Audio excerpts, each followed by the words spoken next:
You've heard the saying or the invitation to listen to your heart. In personal development, that can be quite confusing. We're going to talk about that more and more today on Tend the Flame podcast. I'm Kate Breton, your podcast host, and I've been a lot of different things. I'm a trained teacher from public to private sector. I've been studying and teaching holistic healing for 20 years and share my passion for speaking and inspiring across the world. My most acclaimed work at becoming a better human is in the School of Motherhood, which really illuminated for me that everything is connected for all of us. And that's actually a really good thing, especially when we're aligned with life's rhythms and our own purpose. This podcast is a space to share how I've learned to slow down and enjoy life more as a teacher and a mother and a speaker. And my intention here is to share with you tricks, tips, stories, so you can learn from my mistakes. I guess we could call it my perspective, as well as my ahas by employing ease to enjoy your day. Did you know that when you feed yourself an inspirational diet, you're bending your brain towards creating the perception and populating your days with what you want? It's true. I believe we create a more beautiful world when we work together. And that's what I do when I work in mentorship and classes and keynotes. And that's what I'm doing here with you today. So, we are in a series. We're talking about energy centers because as I was tuning into the year, I was thinking about using this podcast here and now as a worldwide platform. People listen to this podcast in several countries and different languages, and why not use it as a place for us to gather? So, if you find anything positive in this episode, share it with a friend. Please pass it along on the social media world because algorithms are how that world dances, and we want more of us connected together. There's a potency in like-mindedness, and the world could use people that are looking for some harmonic convergence. I was thinking about today's episode, which is about the heart center, and I thought, hmm, hmm, this is even more amorphous than the waves of the emotional center are talking about where there's a will or a way. Now, notice I was saying, well, let's talk about first the idea we've been sharing as a communal language, the energy center's name as it pertains to a yogic philosophical perspective. We have energy centers, many different disciplines call them by different names, but they converge in their meaning and in how they can be employed to help humans make more of their days. So, we're talking about the heart chakra today. That is the color green, and the sound for it is hum, hum. It's the anahata chakra. And if you put your hand, you might have noticed a tonal shift in the podcast as I put my hand on my heart center.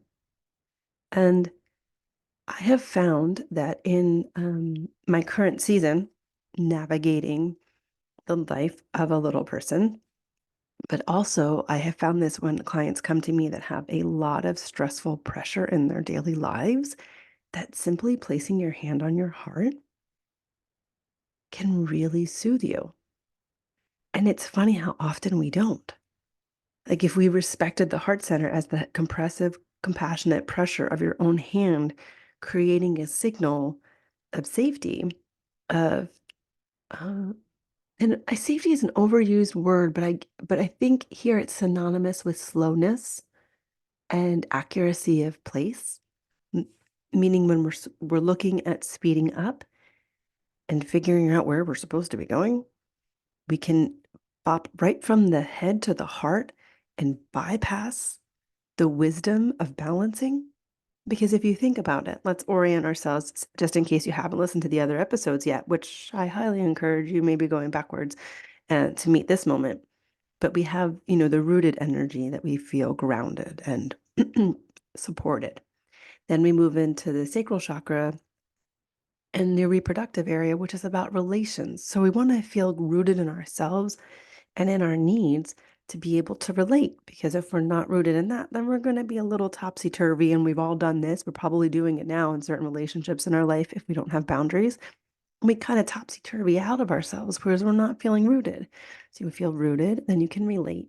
When you're rooted and understanding how you want to relate to the world around you, it is easier then to hone the force of will, which is Manipura chakra, your belly, your I have a gut feeling. And then we go into the, oh, my heart. And I think the heart has in some ways been overemphasized and then misinterpreted. Because in titling this podcast, Listen to Your Heart, I thought, oh, I wonder what people's reaction will be to that. Um, and then if it will hit a less rooted note, if it will hit a less rooted note. And when you hear Listen to Your Heart, do you think about the innermost chambers that are spoken of in many I don't want to say this, in many disciplines that speak to internal world development, your inner realms, talk about the chamber of the heart, the inner room of the heart. Some people see it as we've been taught that it's a pump. Some people see it more as a force. And there's an interesting shift when you start to see it as a voice. And when you look at it as a gateway between the will of what you need your action to be and the words that you speak. And that the balancing that you are, for the next episode, walking your talk.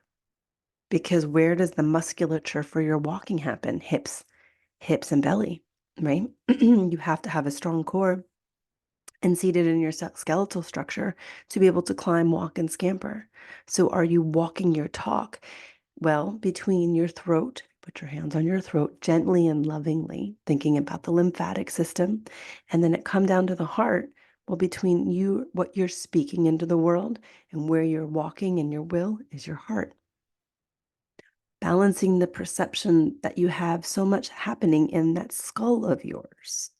And I'm purposely altering my language between your energetic anatomy and your physical anatomy to invite us all to remember that we're both and, that we're both and.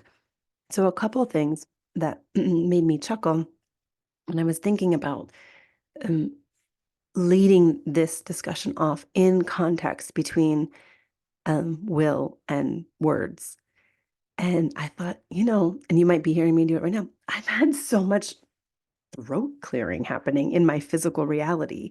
And in the season of life, I keep using that phrase, yes, because it's important because you might not be in the same one, but I want you to think about where you are.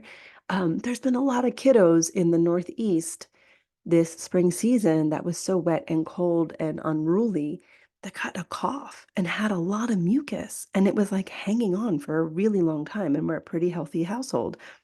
And I started to think about that. At first I was like, oh, this is wrong and we need to get rid of it, right? There's very practical. And this is, I'm not recommending how you handle this. I'm telling this as a story. I was attentive to it physically. But then I started to think about it and about the weather change and all the cold and all the constraint and how in the past 4 years, people are starting to feel like their heart is opening again. There is a desire to connect. As much as I appreciate this podcast, it is one tool and its focus is for connection. And I really enjoy being in community with people, gatherings and in-person meetings. And I'm hearing more and more people want that because we're human. We're interdependent beings. We need the feedback, that 6-foot feedback of our auric field and heart space. That's how far your heart field reaches out to connect with each other and how that has been compressed and constrained. And I thought, oh, I wonder if this mucus that I know is connected to the lung is something about opening back up and that there had been grief in my own life and even further back than 4 years, but then just watching how I'm meeting people and they're kind of coming out. And as you open up, any muscle that's been constrained has to release that excess of whatever it was holding. So when you compile constraint, depressive atmospheres, which could lead to actual depression, and a restraint of voice and speaking, it kind of all like blended together. in thinking about this. And I reached out to a wise woman friend of mine, Danielle, who is on two other episodes in Tend the Flame. And one was when it was called Rebirth.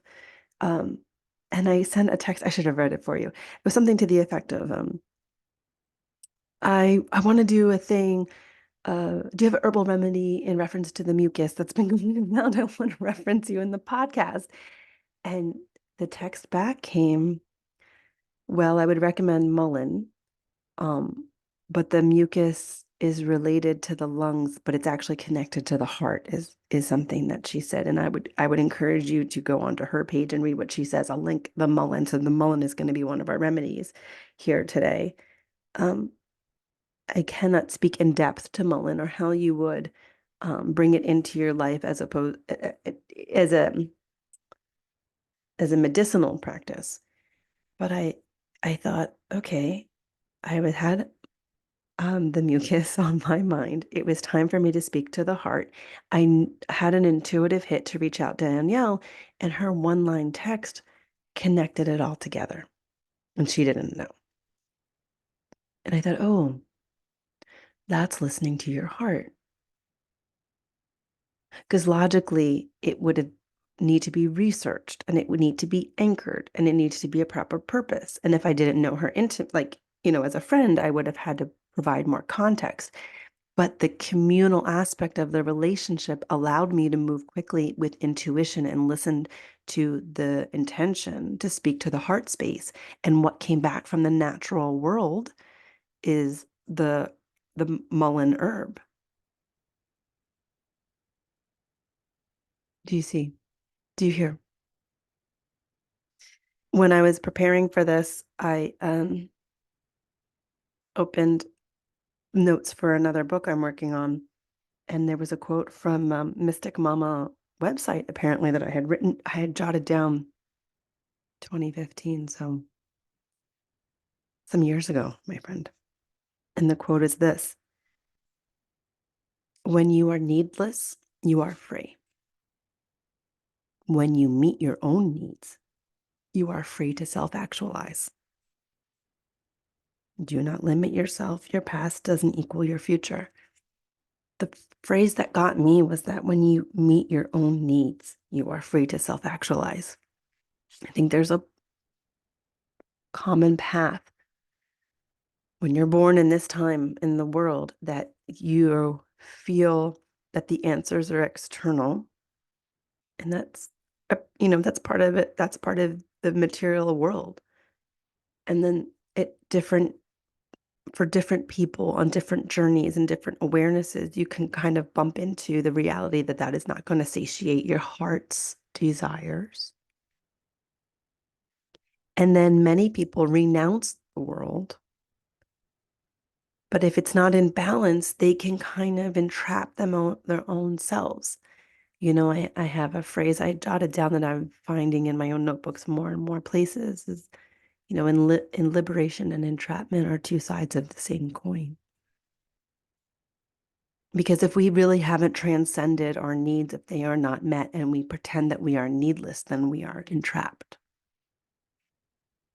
But when we are meeting our own needs and are honest about them, honest about not being enslaved, but rather liberated by our work, we're free to self-actualize. And I think this is all sort of wrapped around the idea of the heart center. You can love everybody in an unconditional, divine spark way. Trust God, but tie up your camel. The mantra for this heart space, we have hum as the noise and green as the sound. And the mantra is aham prema, aham prema. I am divine love. I am divine love. And here's the thing, my friend. I used to see like the divine love thing. I'm like, oh, that's so woo-woo. I know. I don't know. I would imagine for some people I would present as being really at one with that, but I'm realizing it rubs right against the idea of not being worthy because it's a transcendental love. It is a love that includes your faults and foibles. It's a very different thing when you can love someone in their totality, but also know where not to bend into their inabilities, including yourself.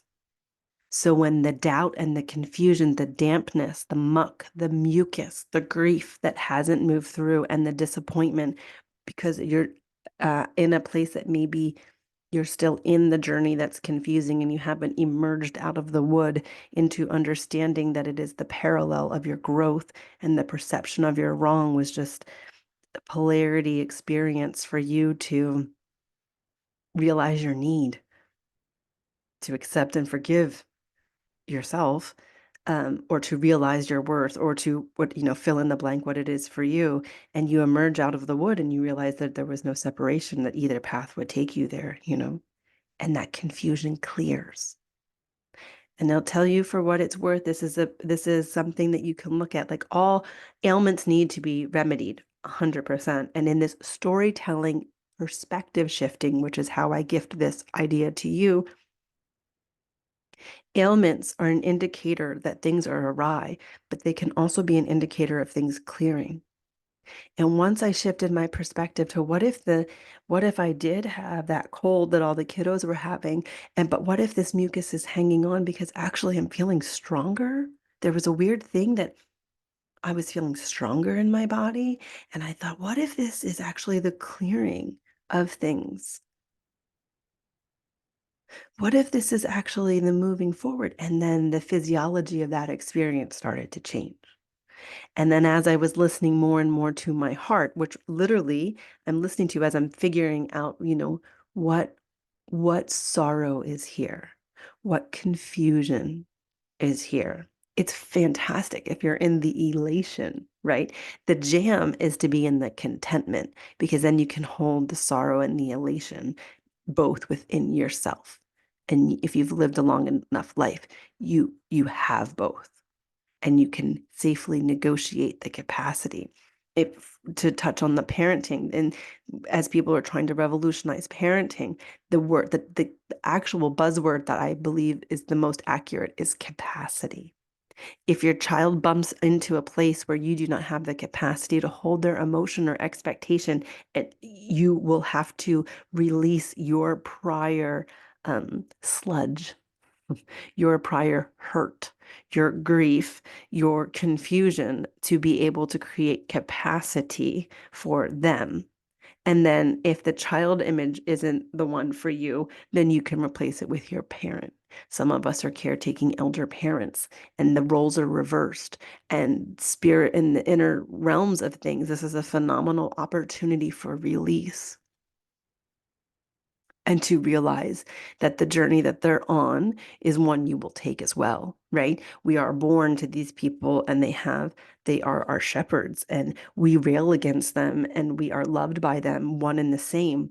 And then at some time they start to turn towards their spiritual or their spirit form and not their fire form. And we have to at once be agitated with the responsibility, which is true if you don't have full capacity. And that's not personal capacity. That might just mean in the modern world, there could be a lot being taxed on you as a person, and you might not have full capacity to attend to things because we're not structured as a village that accepts that humans age or that humans are born. There's a lot in the same place that whether you're caring for a toddler or an elder, the modern world doesn't, like if you don't have the village, the modern world doesn't slow down for you, right? And so there's the actual physical capacity. And then there is what happens is you realize, well, if my parents are leaving, I'm aging. I'm moving out of my fire years, even if it's only just starting. I mean, these are touchstones that all of us will touch on, even if I'm speaking of not my direct experience right now. It's very similar, the birthing of and the shepherding onward, and you're in the middle. Many of you who listen here are in the middle. So when you're needless, you're free. But when you can meet your own needs and speak the boundaries of your heart, which has this capacity to love, and you include yourself, you're free to self-actualize. When you listen to your heart and you send out the message, and what comes back is an unexpected, reciprocal, supportive response, you're like, oh, it works to listen. And I'm not putting the brain down. We're moving up these in through these centers, but am I accessing the muscle of the brain that has been compiled from every inform piece of information that I've taken? Or have I created a pathway to my higher consciousness so that my heart can begin to discern between which advice? Which brings me to the beginning when we talked about when I say listen to your heart. Will that sound like a romanticized topic, which is the outside world who's created movies that stop before the effort? Or will you hear listen to your heart as the definitive call of the innermost chamber of your being, the one that tells you to leave when the movie's not working out, the one that tells you to stay even when it feels too hard? It's not a definitive note that comes from the innermost chamber. It is only the stillness of being that gives us the access and ability to listen to our heart.